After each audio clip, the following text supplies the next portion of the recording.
ನೋಡಿ ಸರ್, ಈಗ ಬಿಡದಿ ಟೌನ್ಶಿಪ್ ವಿಚಾರಕ್ಕೆ ಸಂಬಂಧಪಟ್ಟಂತೆ ವಿರೋಧದ ನಡುವೆ ಅಧಿಸೂಚನೆಯನ್ನು ಹೊರಡಿಸಿದೆ. ಯಾರು ಹಿತಾಸಕ್ತಿಗೋಸ್ಕರ ಇದು?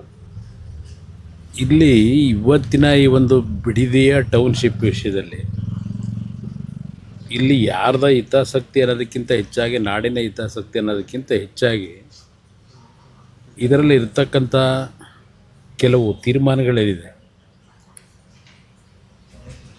ಲ್ಯಾಂಡ್ ಗ್ರ್ಯಾಬರ್ಸ್ಗೆ ಮತ್ತು ರಿಯಲ್ ಎಸ್ಟೇಟ್ ಬಿಸ್ನೆಸ್ ಮಾಡ್ತಕ್ಕಂಥ ವ್ಯಕ್ತಿಗಳಿಗೆ ಮಾಡ್ತಾ ಇರ್ತಕ್ಕಂಥ ಕಾರ್ಯಕ್ರಮ. ಅವರು ಕ್ಯಾಬಿನೆಟ್ ನೋಟ್ ಇಟ್ಟಿರ್ತಕ್ಕಂಥದ್ದನ್ನೇ ನಾನು ಬಹುಶಃ 17ನೇ ತಾರೀಕು ನಿಮಗೆ ಸುದೀರ್ಘವಾಗಿ ಎಲ್ಲ ವಿಷಯಗಳನ್ನ ಪ್ರಸ್ತಾಪ ಮಾಡ್ತೀನಿ. ಇಲ್ಲಿ ಬೆಂಗಳೂರು ನಗರದ ಅಭಿವೃದ್ಧಿ ಇವತ್ತು ಯಾವ ಪರಿಸ್ಥಿತಿ ಇದೆ ನೀವೇ ನೋಡ್ತಾ ಇದ್ದೀರಿ. ಬೆಂಗಳೂರಿನ ಅಭಿವೃದ್ಧಿಗೆ ಕಳೆದ 3 ವರ್ಷದಲ್ಲಿ ಈ ಸರ್ಕಾರ ಯಾವುದೇ ರೀತಿಯ ಒಂದು ಸ್ಪಷ್ಟವಾದಂಥ ದಿಕ್ಕಿನಲ್ಲಿ ಬೆಂಗಳೂರಿನ ಸಮಸ್ಯೆಗಳನ್ನು ಪರಿಹರಿಸ್ತಕ್ಕಂಥ ನಿಟ್ಟಿನಲ್ಲಿ ಇವತ್ತು ಕಾರ್ಯಕ್ರಮ ಇಲ್ಲಿ ಏನೂ ನೋಡಲಿಲ್ಲ. ಬೆಂಗಳೂರಿನ ಒತ್ತಡವನ್ನು ಸರಿಪಡಿಸಬೇಕು ಅಂತ ಹೇಳಿ ಬಿಡದಿ ಹತ್ರ ಮಾಡ್ತಾಯಿದ್ದೀವಿ ಅಂತ ಮುಖ್ಯಮಂತ್ರಿಗಳು ಹೇಳ್ತಾರೆ. ಅದರ ಜೊತೆಗೆ ಕುಮಾರಸ್ವಾಮಿಯವರ ಕೂಸೆ ಇದು. ಆದರೆ ಇದು ನನ್ನ ಒಂದು ಈಗ ಅದನ್ನು ಕೈಗೆತ್ಕೊಂಡು ಮುಂದುವರಿಸಿದ್ದೇವೆ ಅಂತಕ್ಕಂಥದ್ದೇನು ಹೇಳ್ತಾರೆ. 2006ರಲ್ಲಿ 2026ರಲ್ಲಿ ಈ 20 ವರ್ಷದಲ್ಲಿ ಏನೇನು ಡೆವಲಪ್ಮೆಂಟ್ ಆಗಿದೆ ಇದೆಲ್ಲ ಯೋಚನೆ ಮಾಡಬೇಕಲ್ವೇ.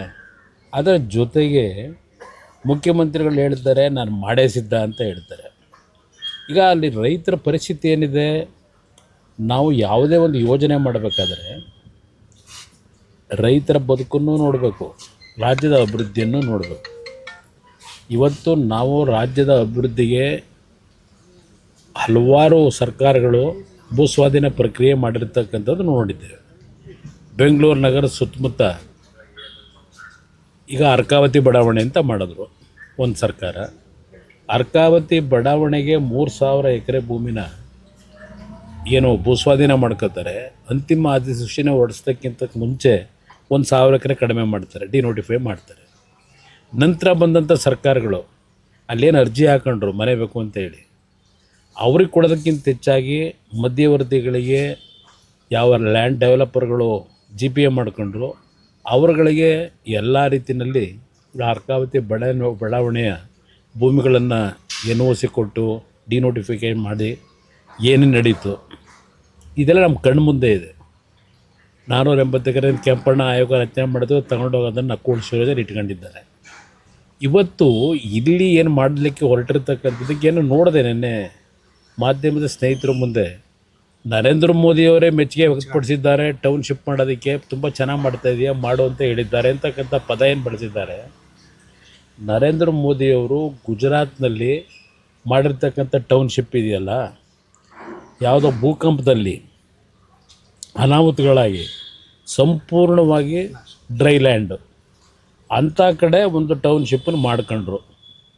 ಅದು ಮಾಡ್ಕೊಂಡು ಅದರ ಜೊತೆಗೆ ಅವರು ಹೆಚ್ಚಿನ ಆಸಕ್ತಿ ವಹಿಸಿ ಕೇಂದ್ರದ ಪ್ರಧಾನಮಂತ್ರಿಗಳಾದ ಮೇಲೂ ಆ ಒಂದು ಟೌನ್ಶಿಪ್ಗಳಿಗೆ ಎಲ್ಲರೂ ಬರ್ತಕ್ಕಂಥ ರೀತಿಯಲ್ಲಿ ಅವ್ರದ್ದೇ ಆದಂಥ ಕಾರ್ಯಕ್ರಮ ಹಾಕಿ ಅಲ್ಲಿ ಡೆವಲಪ್ಮೆಂಟ್ ನಡೀತಾ ಇದೆ. ಒಂದು ಡೊಲೇರಾ ಅಂತ ಹೇಳಿ ಒಂದು ಭಾಗದಲ್ಲಿ ಅದರಲ್ಲಿ ಏನು ಬೆಳೀಲಿಕ್ಕೆ ಸಾಧ್ಯ ಇಲ್ಲದೆ ಇಲ್ಲ ಅಂಥ ಭಾಗದಲ್ಲಿ ಟೌನ್ಶಿಪ್ ಮಾಡಿದ್ದಾರೆ, ಗಿಫ್ಟ್ ಸಿಟಿ ಮಾಡಿದ್ದಾರೆ, ಎಲ್ಲ ಇದೆ, ಒಪ್ಕೋತೀನಿ. ಇಲ್ಲಿ ಲಕ್ಷಾಂತರ ತೆಂಗಿನ ಮರ, ಅಡಿಕೆ ಗಿಡ, ಬಾಳೆ ಗಿಡ ಈ ರೀತಿಯ ಬೆಳೆ ಬೆಳೀತಾ ಇರ್ತಕ್ಕಂಥದ್ದು. ಅದರ ಜೊತೆಗೆ ಹೈನುಗಾರಿಕೆ ಇವತ್ತು 6 ಲಕ್ಷಕ್ಕೂ ಹೆಚ್ಚಿನ ಲೀಟ್ರ್ ಹಾಲು ಉತ್ಪಾದನೆ ಮಾಡ್ತಾ ಇರತಕ್ಕಂಥ ಭಾಗದಲ್ಲಿ ಈಗ ನಾನು ಟೌನ್ಶಿಪ್ ಮಾಡ್ತೀನಿ ಅಂದರೆ ಯಾರಾದರೂ ಅದನ್ನು ಮೆಚ್ಕೋತಾರ? ಇಲ್ಲ ಪ್ರಧಾನಮಂತ್ರಿಗಳಿಗೆ ಅದ್ರ ಬಗ್ಗೆ ಡೀಟೇಲ್ ಕೊಟ್ಟಿದ್ರೆ ಅವ್ರು ಮೆಚ್ಕೋತಿದ್ರ? ಪ್ರಧಾನಮಂತ್ರಿಗೆ ಹೇಳಿದ್ದಾರೋ ಅವ್ರು ಮೆಚ್ಚುಗೆ ಪಡಿಸಿದ್ದಾರೋ ನಮಗೇನು ಗೊತ್ತಿಲ್ಲ. ಅವರಿಬ್ಬರು ಒಂಟವನ್ನು ಮಾತನಾಡ್ಕೊಂಡು ಬಂದಿದ್ದಾರೆ. ಇದು ಇರ್ತಕ್ಕಂಥ ಇದು ದುಡ್ಡು ಮಾಡೋವಂಥ ಸ್ಕೀಮ ಸರ್. ಇದರಲ್ಲಿ ಸಂಶಯನೇ ಇಲ್ಲ. ಅವರೇ ಹೇಳಿದ್ದಾರೆ ಇದರಿಂದ ನಮಗೆ ಸುಮಾರು 15ರಿಂದ 20 ಸಾವಿರ ಕೋಟಿ ಲಾಭ ಬರುತ್ತೆ ಅಂತ ಹೇಳ್ತಾರೆ. ಇಲ್ಲಿ ಯಾವುದಾದ್ರೂ ಒಂದು ಯೋಜನೆ ಲಾಭಕ್ಕೆ ಮಾಡೋದಲ್ಲ ಸರ್ಕಾರ ಮಾಡ್ತಕ್ಕಂಥದ್ದು. ಅದರಿಂದ ಜನರಿಗೆ ಎಷ್ಟರ ಮಟ್ಟಿಗೆ ಅದು ಉಪಯೋಗ ಆಗ್ತದೆ, ಅದು ಮುಂದಿನ ರಾಜ್ಯದ ಅಭಿವೃದ್ಧಿಗೆ ಯಾವ ರೀತಿ ಉಪಯೋಗ ಆಗ್ತದೆ ಅದು ಮುಖ್ಯ. ಇಲ್ಲಿ ಯಾವುದೋ ಒಂದು ಲಾಭ ಮಾಡಲಿಕ್ಕೆ ರೈತರ ಭೂಮಿನ ಇವತ್ತು ಒಕ್ಕಲೆಬ್ಬಿಸಿ ಅದರಲ್ಲಿ ಏನೇನು ಕಂಡೀಷನ್ಗಳಿದೆ. ಈಗ ಯಾವೊಂದು ಲೋನ್ ತಗೊಂಡಿದ್ದಾರೆ ಇವತ್ತು ಹುಡ್ಕೋ ಬ್ಯಾಂಕಿಂದ.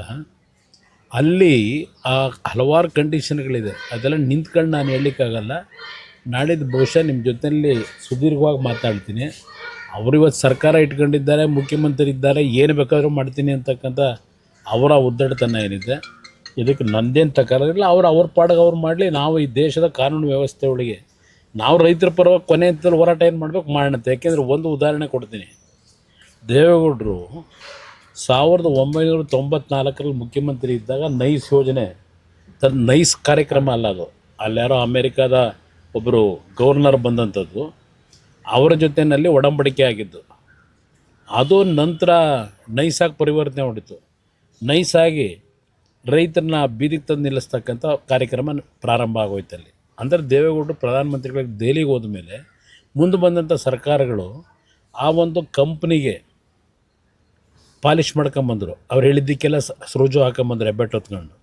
ಹಾಗೆಲ್ಲ ಇವರೆಲ್ಲ ಪಾತ್ರಧಾರಗಳಿದ್ದಾರೆ. ಇವರು ಅವತ್ತೂ ಸಹ ಈ BMICP ಅಂತಕ್ಕಂಥ ಒಂದು ಇದು ಮಾಡ್ಕೊಂಡ್ರಲ್ಲ ಬೋರ್ಡು, ಅದಕ್ಕೆ ಚೇರ್ಮನ್ ಇವರೇ.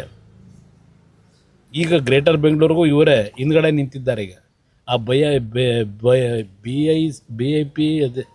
BICP ಇದೆಯಲ್ಲ, 1 ಲಕ್ಷಕ್ಕೂ ಹೆಚ್ಚಿನ ಎಕರೆ ಅವತ್ತು ಅಕ್ವೈರ್ ಮಾಡಿ ಅದರ ಚೇರ್ಮನ್ ಆಗಿ ಇದು ಎಲ್ಲಿಗೆ ಬಂತು ಇವತ್ತದು?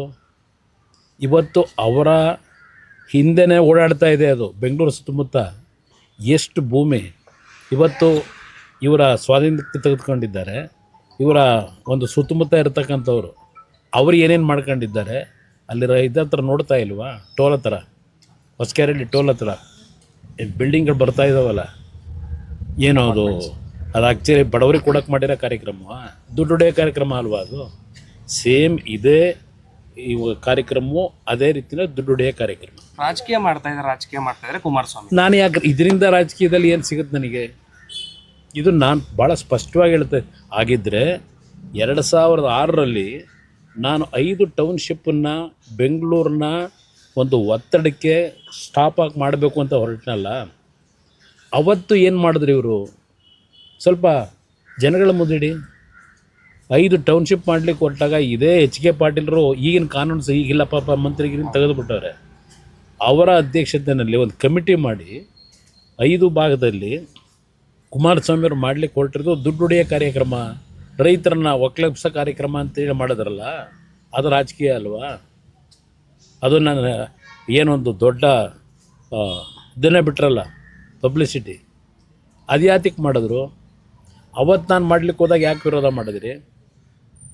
ಈ ತಾರ್ಕಿಕ ಅಂತ್ಯ ಹೇಗೆ ಸರ್? ಈಗ ನಾವು ಕೋರ್ಟ್ನಲ್ಲಿ ಜನಗಳ ಪರವಾಗಿ ನ್ಯಾಯಾಲಯ ಏನಿದೆ, ಇದರ ಹಿನ್ನೆಲೆ ಏನಿದೆ, ಇದರಿಂದ ಆಗ್ತಕ್ಕಂಥ ಸಾಧಕ ಬಾಧಕಗಳೇನು, ಇದೆಲ್ಲವನ್ನು ಕೋರ್ಟ್ ಮುಂದೆ ಇಟ್ಟು ಕಾನೂನಿನ ವ್ಯಾಪ್ತಿನಲ್ಲಿ ಏನು ಅವ್ರಿಗೆ ನ್ಯಾಯ ಕೊಡಿಸ್ಲಿಕ್ಕೆ ಪ್ರಯತ್ನ ಪಡ್ತೀವಿ. ತಾವೇ ಹಂಗಿರೋ ತಾರ್ಕಿಕ ಅಂತ್ಯ ಕೋರ್ಟ್ ಮುಂದೆ ಹೋಗ್ಬೇಕು, ಬೇರೆ ಏನಿಲ್ಲ. ಇಲ್ಲಿ ರಾಜಕೀಯ ಮಾಡೋದೇನಿಲ್ಲ.